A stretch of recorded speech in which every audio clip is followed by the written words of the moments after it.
Magpapatuloy na po tayo sa ating preaching service. Bilang paunang awit po, umawit po tayo dito sa page 25.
Salamat po sa ating inawit.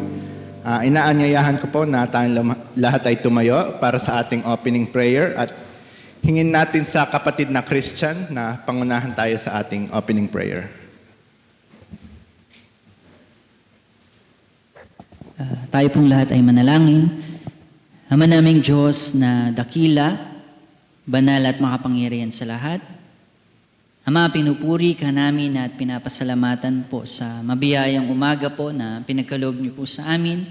Una po sa mga gawain po sa children's class, ngayon po sa Sunday school, at ngayon po sa preaching service po. Salamat po sa pag-iingat niyo po at gabay niyo po sa amin papunta po dito po sa chapel. At gayon din po, Ama, pinapasalamat po namin ang mga nagdaang oras po na inyong patnubay at gabay. At ang dalangin po namin, Ama, ay linisin at hihanda mo po ang aming mga puso at isipan sa pakikinig ng iyong mga salita. At gayon din po ang iyong anak na gagamitin. Ang dalangin po namin na pakapuspusin niyo po siya ng iyong kapangyarihan ng Banal na Espiritu po upang sa ganon ay maihayag po niya ng maayos at ligtas ang iyong mga salita. Gayon din po, dinudulog po namin sa inyo ang mga makakapakinig sa pamamagitan po ng online. Nawa po ay ito po ay maging gabay at patnubay po nila sa kanilang buhay. Pinagkakatiwala po namin sa inyo ang lahat at binabalik ang lahat ng papuri at salamat. Ito po ay aming hiling at dalangin sa dakila at makapangyarihang pangalan po ng iyong bugtong na anak si Jesus. Amen. Maraming salamat po. Ngayon po siguro ay bago po tayo magpatuloy, ay dadako po tayo sa ating mga announcement at weekly activities po. Every Sunday po, nagsisimula po ng 8:30 a.m.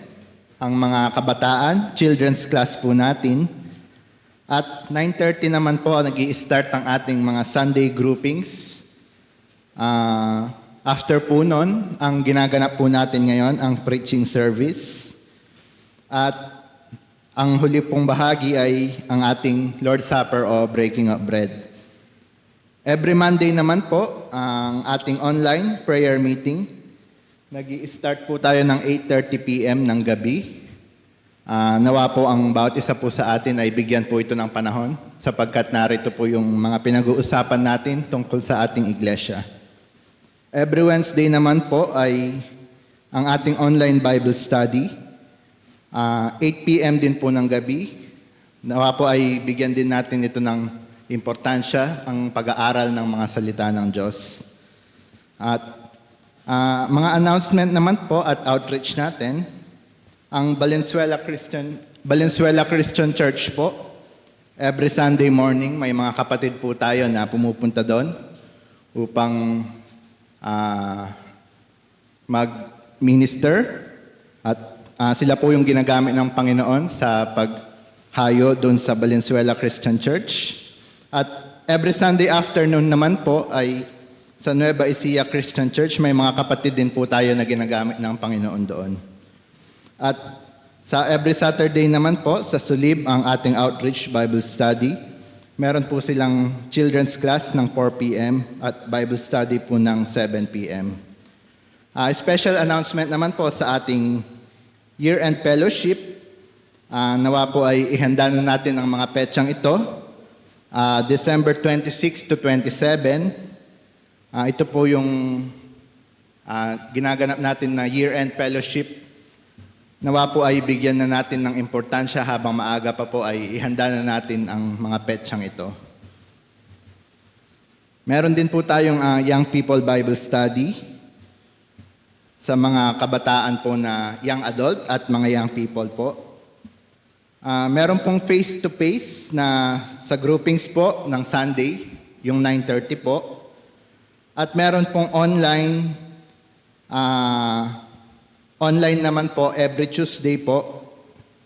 Every other Tuesday po ng 8 p.m. po ng gabi. Sa mga kabataan po, nawa po ay bigyan po ng panahon ito dahil isa rin po itong mahalagang pag-aaral para sa paglago nila sa espiritual. Siguro yung ano lang din po, reminders dahil malapit na po yung panahon ng tag-ulan o tag-ulan na po yung panahon. Kapag po yung meron na pong malakas na warning o yung katulad po dito orange warning, wala po tayong face-to-face nun. Kapag po orange warning lang po. Pero kapag po yung yellow or mababa po, ang default po natin ay merong face-to-face, maliban na lang po siguro kung sa area natin ay may mapag-usapan na online kung i-announce naman po sa atin yun. Pero kung sakali po na orange warning po ang ating area ay magiging online po ang ating Sunday service. Wala naman po akong siguro nakalimutan ng announcement. Bago ko po siguro tawagin ng ating tagapagsalita ay nais ko pong tawagan yung mga young people para sa inihanda nilang special number na ibibigay sa Panginoon.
Maraming salamat sa papuring awit na inihanda ng ating mga young adult. Nawa ay patuloy silang maglingkod at patuloy pa silang maghanda ng mga tanging bilang na ihahandog sa Panginoon. Ngayon po siguro ay hindi ko na patatagalin. Tatawagin ko na po ang ating tagapagsalita, si Brother Glenn Anthony Agaraw po.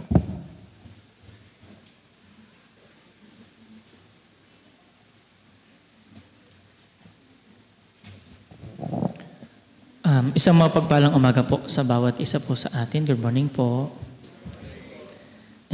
Purihin po ang Diyos sa oras pong ito. Maraming salamat po sa mga kapatid sa tanging bilang. Sa katotohanan po ay dapat ang ating kapatid po ang magsasalita sa atin po. Ngunit dahil po nagkasakit po ang ating pong elder po ay kinailangan po sila na sila po ang tatakbo sa mga gawain po ng Panginoon sa Valenzuela at mamaya po sa Nueva Ecija. At patuloy po nating ipanalangin ang ating kapatid sa karamdaman at ang mga kapatid po na ginagamit po ng Diyos. At ngayon po ang ating pong teksto po ay makikita po natin sa aklat po ni Propeta Isaiah chapter 63. Basahin ko po ang verse 1. Marahil mamaya ay babasahin ko rin po ang English po niya. Sabi po sa aking pong Bibliang hawak, sino ito na nanggagaling sa Edom na may mga kasuutang tinina mula sa Bosra? Itong maluwalhati sa kanyang suot na lumalakad na di kawasang lakas, ako na nagsasalita ng katwiran, makapangyarihang magligtas. Who is this that cometh from Edom, and dyed garments from Bozrah? This that is glorious in his apparel, traveling in greatness of his strength.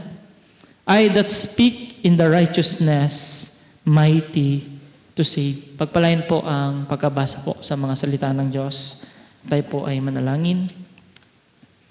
Amang banal na dakila at makapangyarihan sa lahat, maraming salamat po, Ama, sa biyaya po ng oras na meron po kami upang makapag-aral, makapagbulay po ng inyong mga salita. At dalhin po namin ang pangunguna po ninyo sa pamamagitan po ng inyong Santong Espiritu. Naway kayo po ang aming maluwalhati sa buong oras pong ito. At inyong pong mensahe po ay matimo sa aming mga puso't isipan. At ito pong lahat ay aming samutiling sa matamis na pangalan ni Jesus. Amen. Ang bahagi po ng talata po na ating binasa sa salita po ng Diyos na isinulat po ni Propeta Isaiah po. Ang background po nito, ito po ang panahon na ang bayang Israel ay nabihag po sa Babylonia, no? In their captivity sa empire po ng Babylon.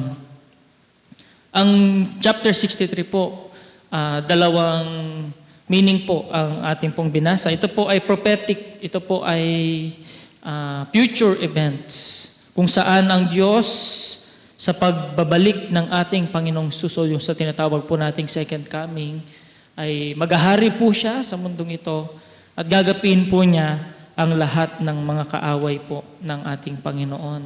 At itatatag po niya ang kanyang kaharian sa Israel. Ito po ay prophetic.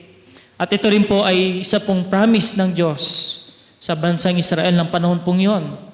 Sapagkat Ang Diyos, pinatutunayan niya na bagamat ang makapangyarihang Babylonia ay sumakop sa Israel, siya pa rin po ay mas makapangyarihang Diyos sa lahat na handang magligtas sa kanila at magbigay po ng buhay na walang hanggan.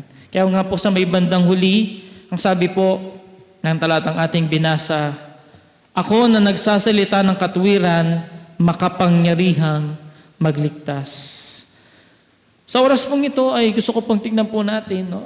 Maaring ang mga Hudyo ng panahong yon, iniisip po nila, meron pa bang mas makapangyarihan sa bansang sumakop sa kanila? Meron pa bang mas makapagliligtas sa kanila sa pagkaaliping kanilang dinaranas? At sa umaga pong ito po ang ating sasagutin. Sapagkat sinabi po ng Diyos, siya po ang Diyos na makapangyarihang magligtas. Mga kapatid, sa oras pong ito, gusto ko pong pagbulayan po natin ang ating pong Panginoong Hesus. I-focus po natin ang ating pong puso at isipan sapagkat siya po ang makapangyarihang Diyos sa lahat. Wala pong imposible sa Kanya. At sa oras pong ito, gusto ko pong makita natin, siya po ang nagsasalita at tumutukoy dito na siya ang makapangyarihang Diyos na makapagliligtas. At sa oras pong ito, mga kapatid, kagaya po ng aking pong nabanggit, sa panahon po ng Israel, bagamat sila po ay mayroong malalakas na mga hukbo, sabagat sila po ay mayroong army, no? Inumpisahan po ni King David yan nung kanyang panahon. Binuo po niya ang kanyang mga hukbo. At lalo po itong yumabong ng panahon po ni Solomon. Mas dumami yung kanilang mga kabayo, mga karwahe. Talagang lumawak po ang kingdom of Israel. Ngunit dumating po ang pagkakataon na mayroong mas makapangyarihang bansa na dumating at sumakop sa kanila. Mga kapatid, kagaya po ng Israel, hindi nila na iligtas ang kanilang mga sarili. Sa katotohanan, kaya din po ang kalagayan po ng tao. Hindi natin kayang iligtas ang ating sarili. Sabi nga po ng Ephesians chapter 2 verse 8, marahil aking pong memorize, sabi po doon, for by grace you have been saved through faith. It is not of yourselves. Sabi po roon. Hindi ang kaligtasan, hindi natin kayang gawin sa ating sariling pamamaraan. Sapagkat ang sabi nga ng Awit chapter 51 verse 5, tayo po ay inanyuan at natural na makasalanan. We are natural sinners. Ang sabi po ni David, ako'y ipinaglihi sa kasalanan. Hindi ibig sabihin nung nabubuntis ang kanyang magulang ay pinaglihi po siya sa kasalanan. Hindi po. Ibig pong sabihin ni Haring David, nasa sinapupunan pa lamang po tayo ng ating mga magulang. Natural po sa atin ang kasalanan. Ito po, mapapatunayan ko po sa inyo sapagkat ako po ay nagkaroon ng mga anak. No? Sa pagpapalaki namin, bagamat kami hindi perpektong magulang, ngunit tinuturo namin ang maganda. Ngunit habang lumalaki po yung aking mga anak, yung aking anak, lalo ko pong nakikita. Hindi ko man siya turuan magsinungaling, hindi ko man siya turuan, ngunit natural sa kanya. Personal ko po yung nakita. Mga kapatid, we are natural sinners. Sa ating likas na kalagayan, tayo pong lahat ay makasalanan. At ang sabi nga ng Isaiah chapter 53 verse 6, tayo pong lahat ay nagkanya-kanya ng ating mga lakad. Ibig pong sabihin, sa natural po nating mga tendencies, hindi natin nahanapin ng Diyos. Walang maghahanap sa Diyos. Tayo pong lahat, ang gusto natin yung ating sarili. Tayo pong lahat, ang naisin natin yung ating pong kalooban. At tignan niyo po ang kumakalat ngayon sa social media, sa mga awitin na sekular. Anong sabi po roon? Follow your heart Gawin mo yung gusto mo. Parang kung titignan natin, parang ang ganda. Pero, kung titignan po natin, yan po ay coated ng kaaway ni Satanas. Sapagkat ang gusto ng ating natural na kalagayan, hanapin natin yung ating mga sarili. At mga kapatid, kahit po yung ating mabubuting gawa, marami nagsasabi po rito, Brother Anthony, mas mabait naman ako, mas mabuti ako, sinusunod ko ang mga utos ng Diyos. Pero nung sabi po ng Biblia, Isaiah chapter 64 verse 6, gusto ko po itong basahin. 64:6 ang sabi po, sapagkat kaming lahat ay naging parang marumi, at lahat naming katwiran ay naging parang basahang marumi, at nalalantang gaya ng dahong kaming lahat, at tinatangay kami ng aming mga kasamaan na para hangin. Mga kapatid, ang sabi po ni Isaiah, kahit pagsamasamahin pa lahat ng kabutihan ng tao, sa harapan po ng Diyos, ito po ay hindi sasapat. Sa harapan po ng Diyos, ito po ay maruming basahan lang. Ibig po sabihin, hindi po nakalulugod sa Kanya. Sapagkat tayo pong lahat ay makasalanan. At kahit po yung ating salapi, no? Marahil sabihin natin, pera, sapagkat ngayon, sa panahon po natin, money is power. Kapag meron kang pera, kasama ka dun sa mga elite na mga tao, makapangyarihan ka. Minsan, nabebend mo ang batas. Labanan po ng... Ang kapangyarihan ngayon ay labanan ng kayamanan. Ngunit ang sabi po ng Biblia, gusto ko rin po itong basahin, Psalms chapter 49, verse 6 hanggang 8. Awit chapter 49.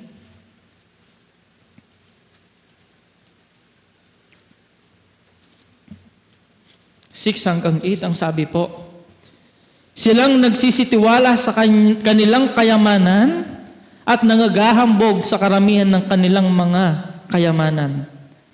Wala sa kanyang makatutubos sa ano pamang paraan sa kanyang kapatid. Ni magbibigay man sa Diyos ng pangtubos sa kanya.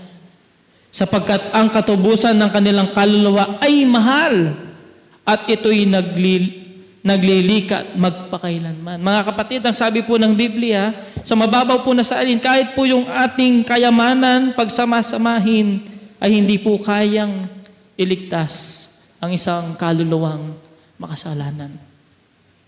Maraming sinasabi natin, mayroon akong salapi, o magkakasalapi ako sapagkat nag-aaral akong mabuti, makakapagtrabaho ako, makakapagnegosyo ako, meron akong kayamanan, o magkakaroon ako ng kayamanan.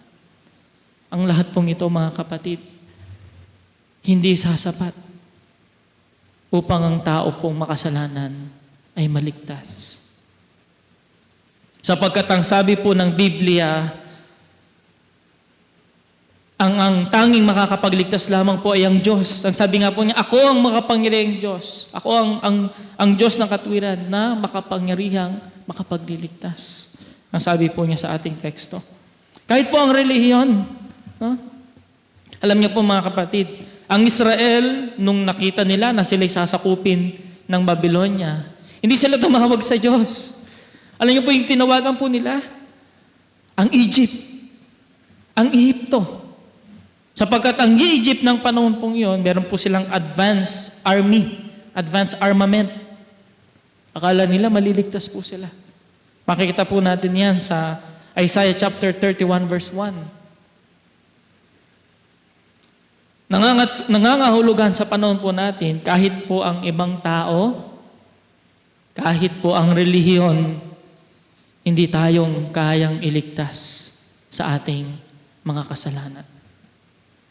Mga kapatid, baka po kasi nadadaya tayo ng ating mga sarili.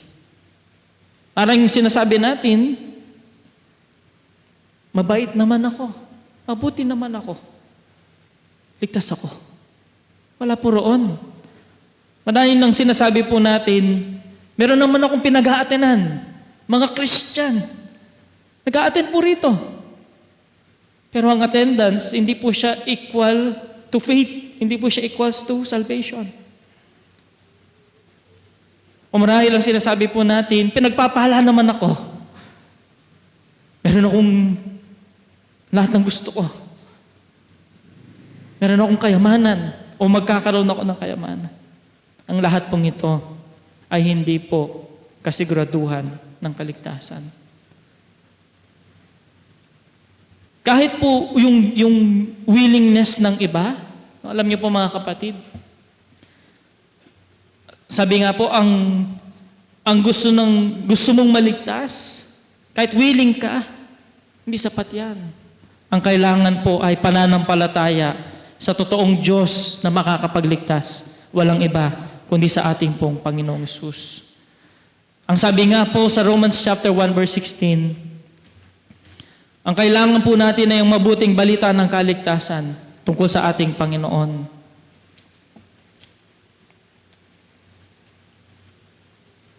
Ang sabi po, sapagkat hindi ko ikinahihiya ang Ebanghelyo, sapagkat siyang kapangyarihan ng Diyos sa ikaliligtas ng bawat sumasampalataya, unay sa Hudyo at gayon din sa Griego. Ano daw po yung kapangyarihan ng Diyos sa kaligtasan? Yung gospel. At ano po ang mabuting balita? Ayon po sa 1 Corinto chapter 15, ang mabuting balita ay ang kamatayan ng Panginoon, ang kanyang pagkalibing at muling pagkabuhay. Yun po ang gospel.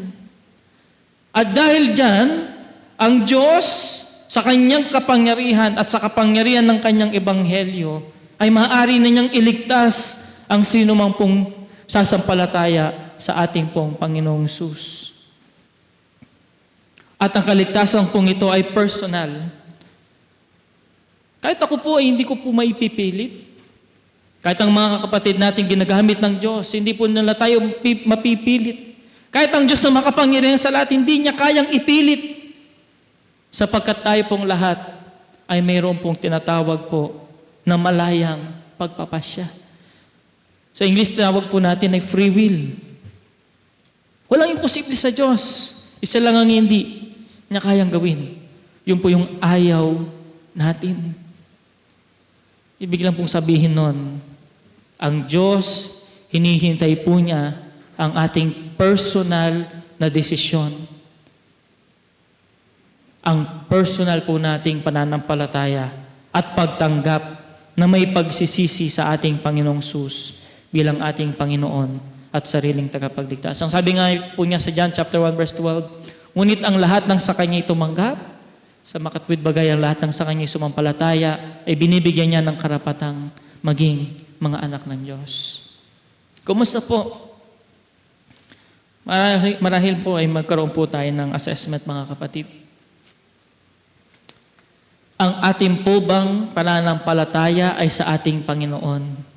Nagpaligtas na po ba tayo sa tunay po na makapagbibigay ng kaligtasan sa pamamagitan po ng Kanyang walang hanggang kapangyarihan, sa pamamagitan po ng ating Panginoong Hesus? Kung hindi pa, ito po ay isang panawagan, ito po ay isa pong imbitasyon, at ito po ay isang oportunidad.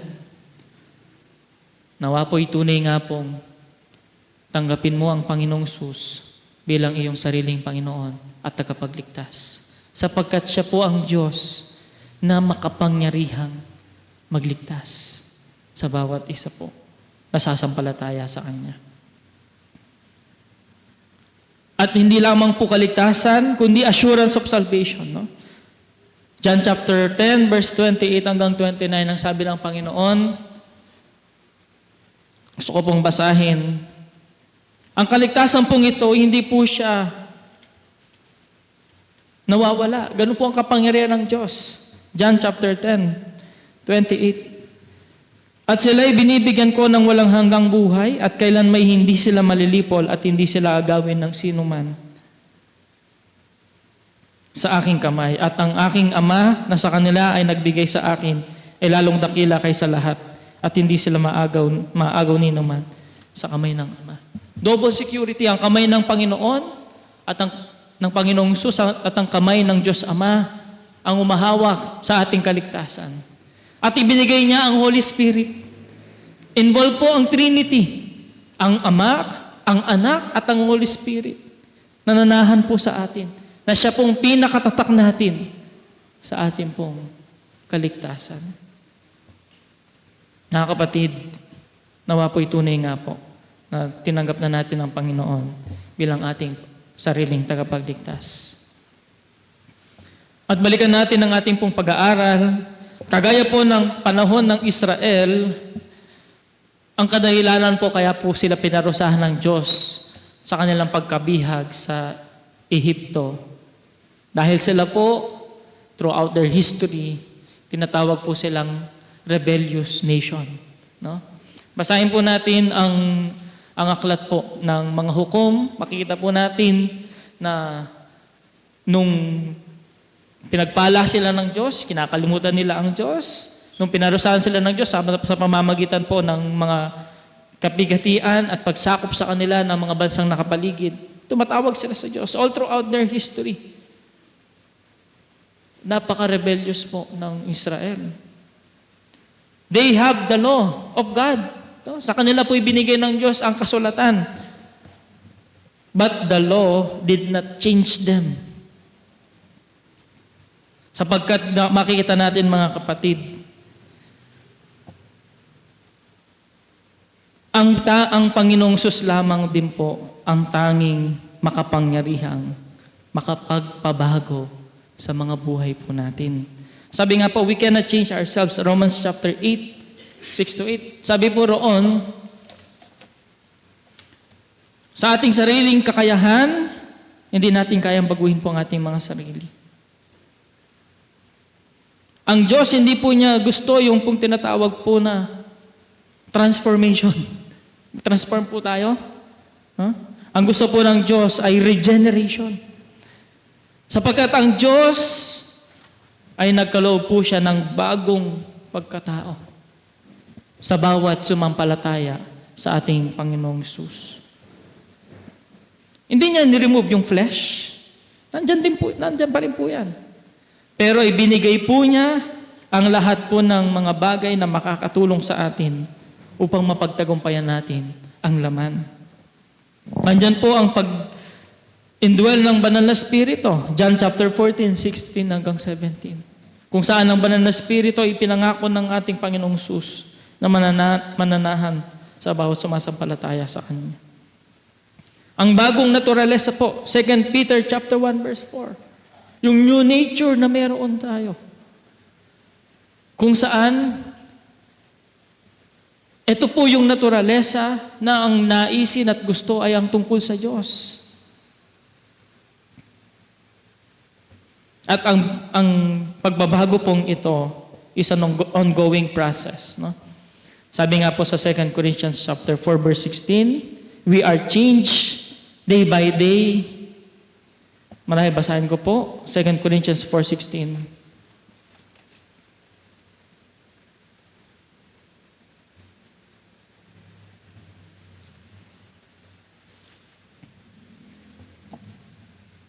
Kaya nga hindi kami nangihimagod, bagamat ang aming pagkataong labas ay pahina, ngunit ang aming pagkataong loob ay nagbabago o nababago sa araw-araw. Ito po ang kapangyarihan ng Diyos sa mga buhay po natin. We are changed by His words. Hebrews chapter 4 verse 12. Ito po ay lalo pong nakikita sa mga buhay natin kapag tayo po ay nag-aaral, nagbabasa, nagbababad sa Kanya pong mga salita. Sapagkat ang salita ng Diyos ay buhay at mabisa at matalas kaysa alinmang tabak na may 2 talim at bumabaong hanggang sa paghiwalay ng kaluluwa at espiritu at ng mga kasukasuhan at ng utak at madaling kumilala ng mga pag-iisip ng mga haka ng puso. By His works, no? We are changed by His works sa gawa ng Diyos sa mga buhay po natin. Romans chapter 8 verse 28, ang sabi po doon, all things work together for good. Ang Diyos kumikilos po siya upang tayo po ay patuloy po niyang baguhin. At ang lahat pong ito ay sa kapangyarihan ng kanyang banal na Espiritu. Sabi nga po sa Zechariah chapter 4 verse 6, not by might, nor by power, but by the Spirit of God. Sabi po roon. Kaya mga kapatid, nag-i-struggle po ba tayo? Matagal na tayong Kristiyano. Meron tayong mga believer na tumanggap na sa Panginoon, ngunit mayroon mga struggle. Mga kapatid, hindi pala natin kayang kunin sa sarili nating lakas. Biyaya din po ito ng Diyos sa mga buhay po natin. Ang kailangan lang po ay hayaan natin kumilos ang kanyang banal na Espiritu sa pamamagitan po ng paggawa po ng Diyos sa buhay po natin, sa kanyang mga salita. Hindi tayo nag-iisa sa mga struggle po natin, sa mga kahinaan po natin. Although yan po ang ating flesh, ang sanlibutan, at ang kaaway ay makapangyarihan tayong hinihila pababa, hinihila sa kasalanan, hinihila sa tukso, ngunit ang Diyos ay makapangyarihan sa lahat. Magtiwala po tayo sa Kanya. At unti-unti makikita natin na tayo po ay Kanyang binabago sa Kanya pong biyaya at kapangyarihan sa mga buhay po natin.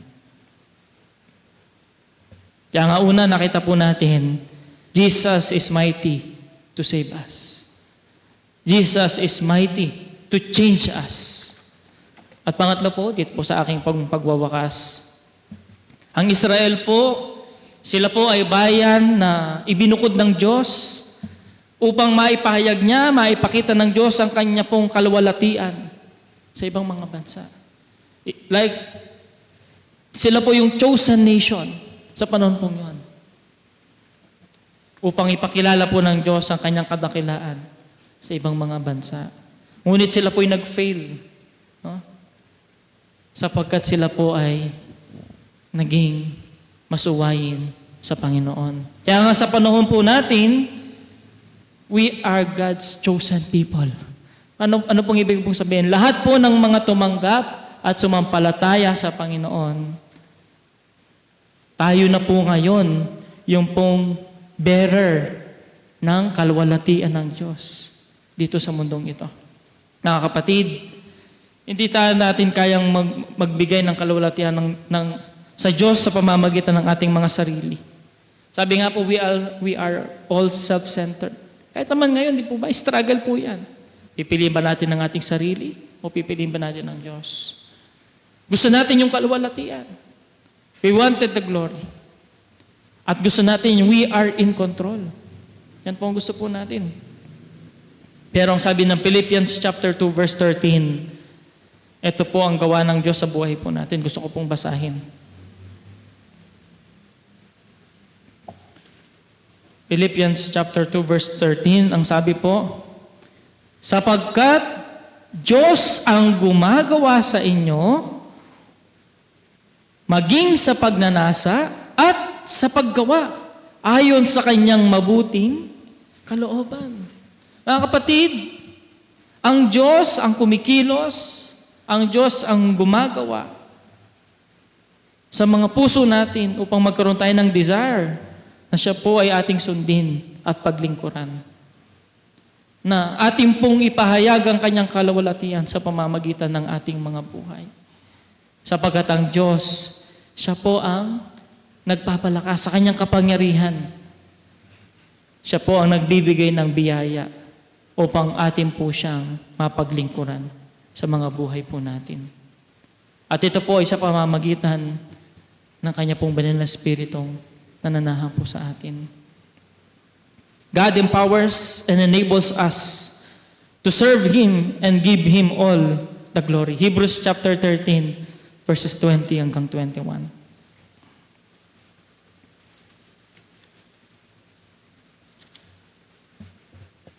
Ngayon, ang Diyos ng kapayapaan na muling nagdala mula sa mga patay sa dakilang pastor ng mga tupa sa pamamagitan ng dugo ng walang hanggang tipan sa makatuwid bagay ang Panginoong nating si Jesus ay pakasakdalin nawa niya kayo sa bawat mabuting gawa upang gawin ang kanyang kalooban na gawin sa atin ang nakalulugod sa paningin niya sa pamamagitan ni Jesucristo na mapasa kanyang nawa ang kaluwalhatian magpakailanman siya nawa. Ang sabi po, dahil sa ating Panginoong Hesus, ang sabi po niya, make you perfect in every good work to do His will. Ito po'y gawa at kapangyarihan ng Diyos sa mga buhay po natin. Hindi po ito sa ating sarili. Ito po ay gawa ng Diyos. Ang kailangan lamang po ay magpasakop tayo sa kapangyarihan ng Diyos sa mga buhay po natin. Mga kapatid, nakita po natin, Jesus is mighty to save. Jesus is mighty to change. And Jesus is mighty to use us for His glory. Sabi nga po, Jesus, siya po, ang ating Panginoong Hesus, siya po ang Almighty God. Makapangyarihang Diyos sa lahat na makapagliligtas. Wala pong imposible po sa Kanya. At dahil po sa ating Panginoong Hesus, kung tayo po'y sasampalataya at tatanggap sa Kanya bilang ating Panginoon at sariling tagapagligtas. Because of Christ, we are saved and secured. Because of Christ, we are changed day by day. And because of Christ, we are empowered to give glory to God. Kumusta po mga kapatid? Baka po ang ating pong buhay Kristiyano, sinisikap natin sa ating mga sariling lakas. Hindi natin kaya. At wala po tayong magagawa.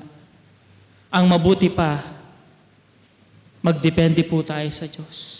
Magtiwala po tayo sa Diyos. Sapagkat ang sabi nga po ng ating teksto, He is mighty to save. Marahil hanggang doon lamang po ang ating pong pagbubulay at tayo po'y manalangin.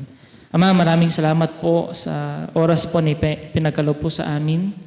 Maraming salamat po sa inyong mga salita na muli pong nagpaalala sa mga buhay po ng bawat isa po sa amin. Na ang sikreto po ng buhay na ito ay wala po sa aming mga sarili, sa aming mga gawa, sa aming mga sariling kalakasan. Kundi sa inyo po at sa aming Panginoong Hesus na makapangyarihan sa lahat.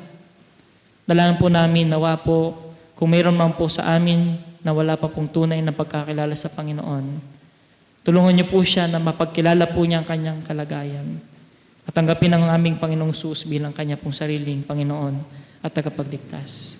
At kami po, Ama, ngayon na mga tumanggap at sumampalataya na sa inyo, na nag-i-struggle po sa buhay na ito, tulungan niyo po kami na magdepende sa inyong kapangyarihan, na gumawa sa mga buhay po namin, na baguhin po ang aming mga buhay, mapagtagumpayan ang aming mga kahinaan, at ganoon din po ay makapagbigay kami ng kaluwalhatian sa inyo pong banal na harapan. Maraming salamat po, Ama, at patuloy po naming dalangin ang pag-iingat at pangunguna po sa amin. At ito po samutiling sa matamis at makapangyarihang pangalan po ng aming Panginoong Hesus. Amen. Good morning po at God bless po mga kapatid.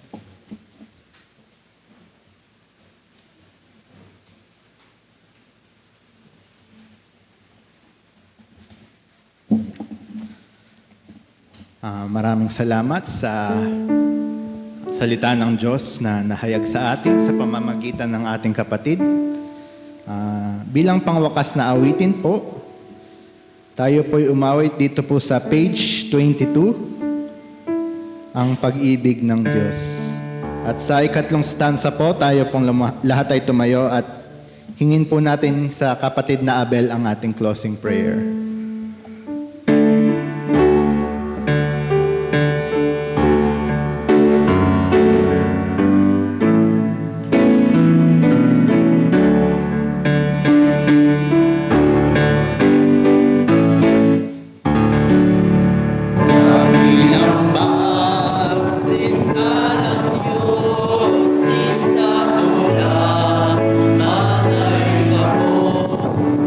Let's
manalangin. Amang banal, dakila at makapangyarihan po sa lahat, muli kami po'y nagpupuri at nagpapasalamat sa napakabiyayang umaga na ibinigay po sa bawat isa po sa amin.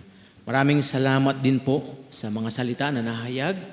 Tunay nga na pagpalain po ninyo upang sa aming mga buhay ay tunay nga na makita at madama sa bawat isa po sa amin ang iyo pong salita na nahayag sa umagang ito.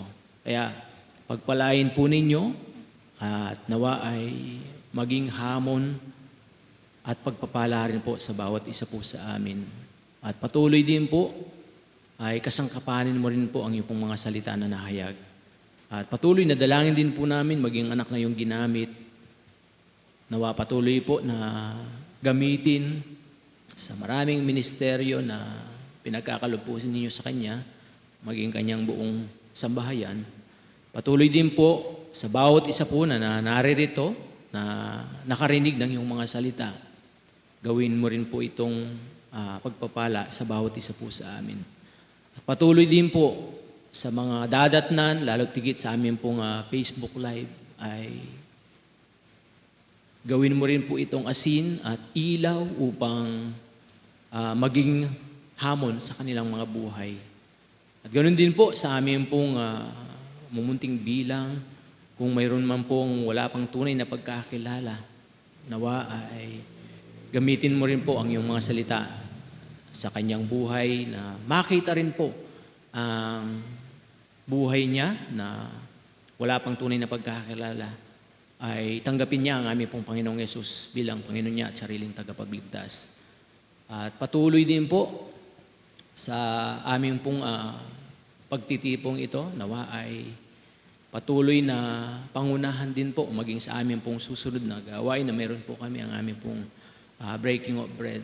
Ang mga kapatid po namin na mauuna na ay ingatan at pangunahan din po, lalo tigit sa mga kapatid po namin na magpapartake din po ay gabayan at pangunahan din po, lalo tigit sa aming mga puso't isipan.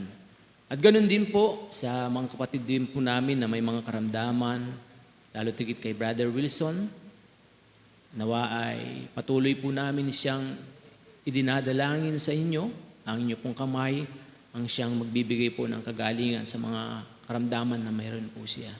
At patuloy din po sa mga kapatid po namin na nagtungo sa Valenzuela Christian Church, ang pagpapasalamat din po namin sa inyo pong pag-iingat sa kanila at mamaya rin po sa Nueva Ecija ay ingatan din po sila patungo po sa lugar pong iyon.